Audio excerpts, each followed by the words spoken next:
शनिवार को इंदिरा मार्केट परिसर में सामान्य वर्ग कल्याण समिति की बैठक का आयोजन किया गया, जिसकी अध्यक्षता प्रदेश अध्यक्ष शक्ति चंद चौहान ने की। उन्होंने कहा कि इस बैठक का उद्देश्य सामान्य वर्ग के साथ हो रहे अन्याय यानी आरक्षण को खत्म करना है। उन्होंने कहा कि आरक्षण जातीय आधार पर नहीं बल्कि आर्थिकता के आधार पर होना चाहिए।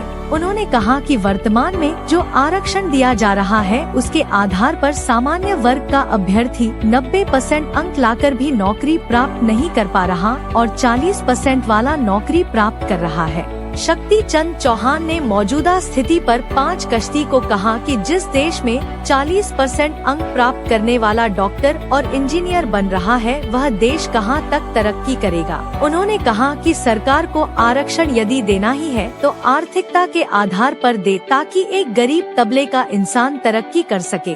चंद चौहान, प्रदेशाध्यक्ष जनरल कैटेगरी हिमाचल। हमारा मुख्य उद्देश्य जो है आरक्षण को हटाना और आर्थिक आधार पर आरक्षण करना। इसके साथ साथ हमारी बहुत सी समस्या हैं, क्योंकि सामान्य वर्ग के साथ बहुत अन्याय हो रहा है और उसमें हमारे सामान्य वर्ग के 90% के लोग जो हैं नौकरी से वंचित रह रहे हैं और 40% वाले मास्टर और डॉक्टर और इंजीनियर रह रहे हैं। तो जिस देश में 40% वाला अध्यापक होगा वो बच्चों को क्या पढ़ाएगा, वही नेशनल बिल्डर होता है।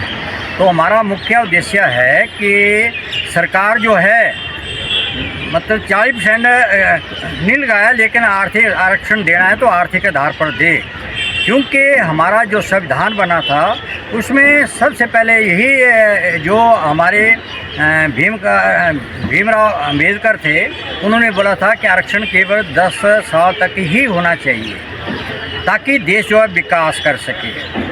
तो दूसरा हमारा उद्देश्य है कि एट्रोसिटी एक्ट वो थोड़ा सा नरम किया जाए और जब भी कोई जातीय सूचक शब्द कहता है तो उसको नरमी से लिया जाए, पहले उसके छानबीन की जाए तभी ही आदमी को अरेस्ट किया जाए। और तीसरा है कि सामान्य वर्ग आयोग भी गठित किया जाए।